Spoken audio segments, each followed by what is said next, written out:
Hey friends, we're going to take a review of the Radiant Tarot by Alexandra Eldridge and Tony Barnstone. This is a Weiser deck, and it's not new. It's been around for a while. You've probably seen it. I have seen this in the bookstore many times, and just looked right past it, because really I haven't been buying a lot of decks up until like the last month or two, where I've suddenly gone back into deck buying madness.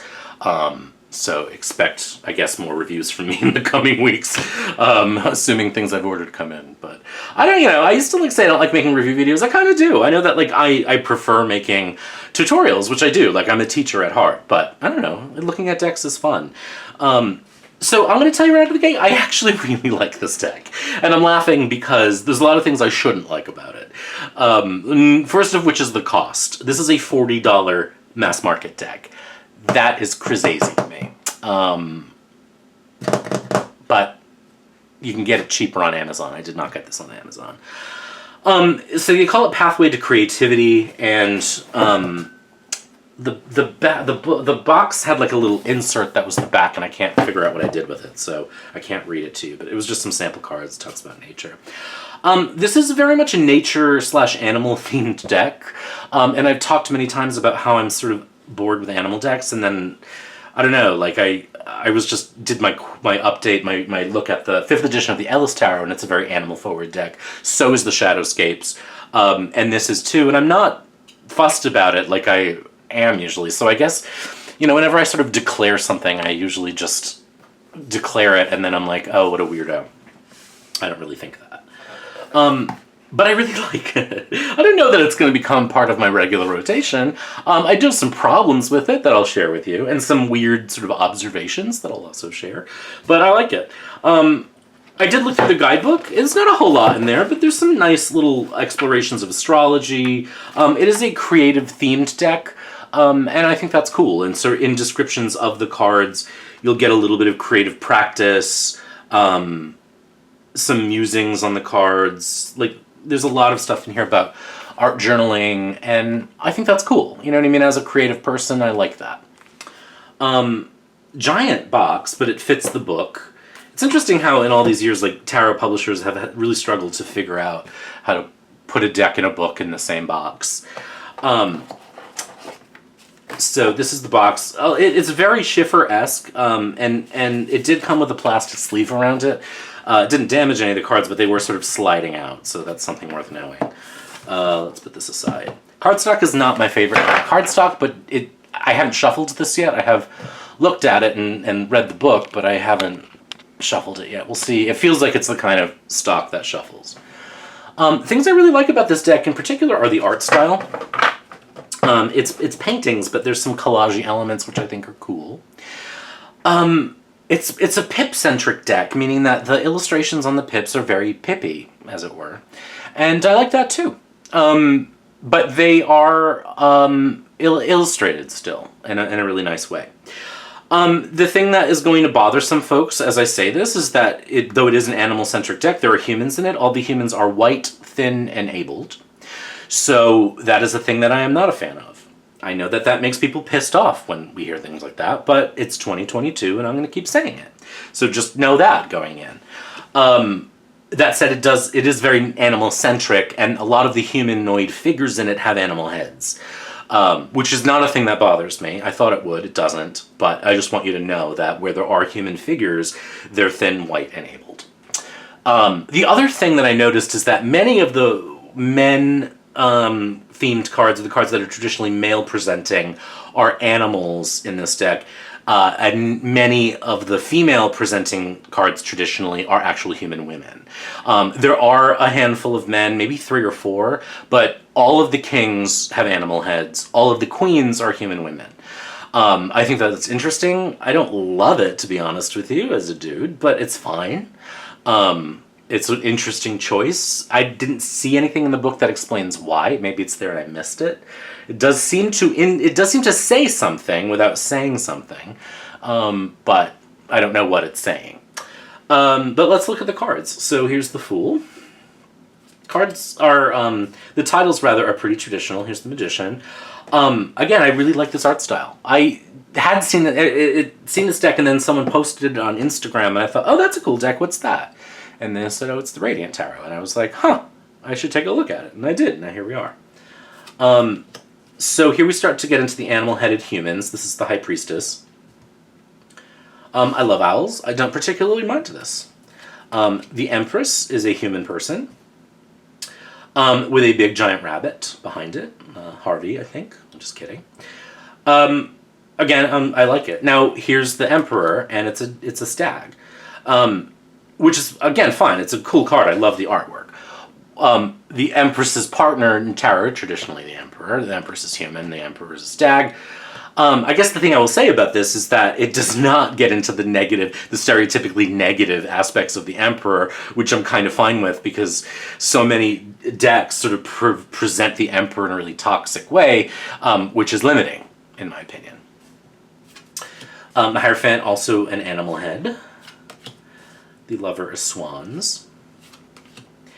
The Chariot has a lion head. As a Leo, I do not mind this, although, interestingly, Leo is not associated with the Chariot. It's associated with Strength, but we have another lion head.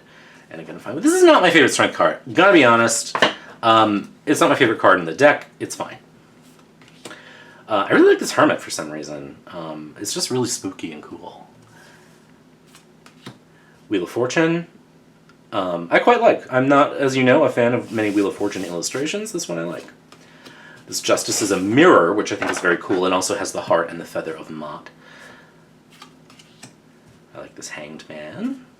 I really do like the art style. I like this Death card a lot. I think it's very cool. This Temperance is very cool. The Devil is very cool and very neutral. And in the book, they sort of talk about the nature and sort of primal quality of the Devil, which I appreciate, because a lot of decks and books don't do that. And that is the way I read it. Love this Tower card. Very cool. I think the star is just charming. It just tickles me. I love it.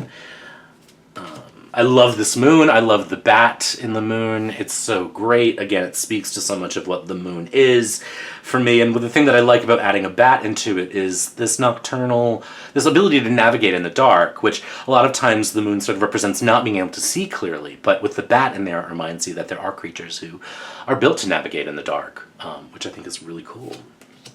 I really love the sun card. I love the collage quality of it. Not my favorite Judgment. It's fine. It's a little meh. And again, not my favorite world. It just feels like a completely different deck all of a sudden. But it's fine. So now we get into the pips, which I like. Again, they're pippy. I don't like that word, but they're pippy. So there's a lot of doves in the cups. And the cups have this beautiful sort of pinky marbled texture. Unlike another deck that I just reviewed, I can tell that these were drawn individually. Or if they were copied and pasted, they're not all copied and pasted. And I really like the simplicity and the neutrality of these pips. I think they're gorgeous. I love Morning Glories. I mean, it's just not something you see drawn very often. You know, I really do like these pips a lot. And looking at them again, I'm like, oh yeah, I really do like this. Like, it's very neutral. It's illustrated, it's illustrative, but it's not Rider-Waite-Smith. It is not lazy. There is intentionality in them, which I appreciate. Doves, to me, read a little Christian-y. But I think in this case, that's not the intent. The intent is really as birds representing love, you know, which is a little stereotypical, but it's fine. And so I'm able to sort of look past the Christian-y associations of the doves here. So here we get into the courts. And again, all of the sort of traditionally male-centric cards, and I'm just using it because they traditionally, you know what I mean? Like, you know how I am. I don't think the courts are gendered, but I'm just saying, like, the only humanoids in the courts are the queens and, like, one knight. And it's just an interesting choice. I don't mind these humanoids with animal heads, though. It's fine. You know, and I like there to be figures on the cards that are looking in certain directions because that's important to how I read. And this does do that. So there's the Knight of Cups. There's our Queen of Cups. And there's the King of Cups. So now we get into wands. The wands are really beautiful, bright, fiery, just really summery. It's a very summery deck, actually. A little nod to Waite-Smith there. But it just really, I love it. I just love, you know, like you can get these two birds that sort of like at each other in the traditional conflict Rider-Waite-Smith, but it's very, again, simple and neutral. The victory wreath, the laurel wreath, but sort of lovely arrangement. I can't remember what this sign is called. I think it's becoming a little overused in tarot, to be honest with you, without really acknowledging the many cultures which it's part of, but it is part of many cultures, so. The Eight of Wands, I think, is gorge. We get a little more Waite-Smithy here with the Nine of Wands, but I love a lion. I'm a Leo. Ten of Wands. So I like it a lot. I really, really do. I like this lion-headed page. And here's the single knight, I think, that is a human. And then the Queen of Wands. And then the lion-headed king. Which makes a lot of sense. Although I think the Queen of Wands is the one that's traditionally associated with Leo, if I'm not mistaken. Here we get into the swords. Again, beautiful blue, steely blue color scheme. Really nice. Rider-Waite-Smithy, Three of Swords, but, you know, beautiful Four of Swords. Five of Swords. Six with this butterfly. I don't quite understand that choice, but I don't feel bothered by it either. That's a magpie, I know, because I read the book. And I believe the courts are all magpie heads. Those that are not human figures. And the 10. Really nice. I really do like this a lot. Here we get the Page of Swords. Knight. The Queen. And the magpie-headed king. And then finally, Pentacles, beautiful greens. Really like. Love this. Love that. Especially because threes have to do with growth, which is really beautiful. Nice structure for the 4. Beautiful 5. Really beautiful 6. I love the gladiola in the middle. Very de maintenant. 7. 8. Bees are sort of the perfect animal for the Eight of Pentacles, I think. 9. And the 10, it's weird to me the idea of, I think this is, it probably could be a painting of deer. It made me think of a mirror immediately. I'm like, why are deer looking in a mirror? But it's fine. Here's the deer-headed page. And the knight. The queen. And, whoops, I just threw the queen. And the king. So I really like it. You know, aside from things I don't like about it, I really like it. Let's shuffle it. I haven't shuffled it yet. I'm anxious to try. I didn't want to shuffle it and then put it all back in order because I'm lazy. So it seems to shuffle pretty well. That was not a great shuffle. Yeah, cardstock's a little thin. I think people who don't like thin cardstock or are worried about thin cardstock may not like it. I don't have a problem with it because it riffle shuffles nicely, and I'm a riffle shuffler.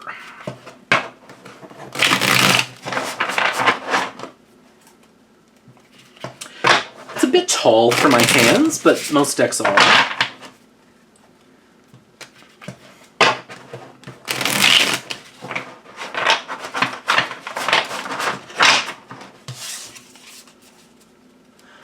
It's pretty matte.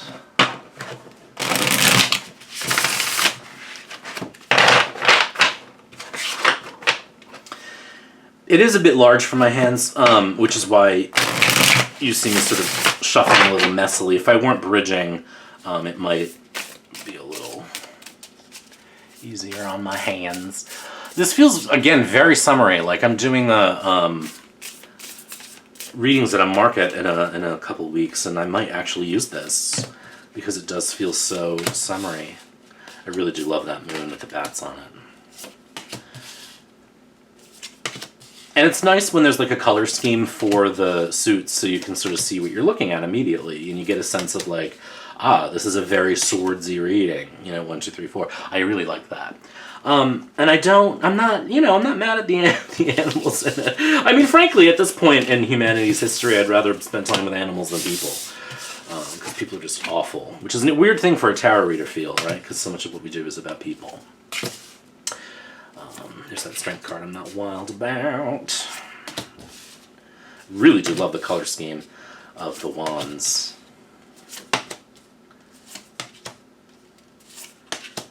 So really, I really like it. I really do. I think it's expensive for what it is, but I don't, supply chain or whatnot, I don't know. I mean, its retail price is $40, which, again, to me is a lot for a mainstream tarot deck.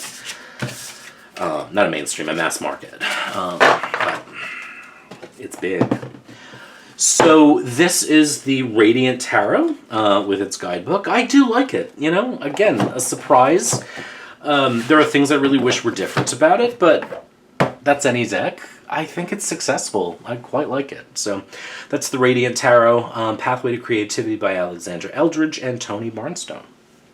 Take care, be good, and we'll talk soon.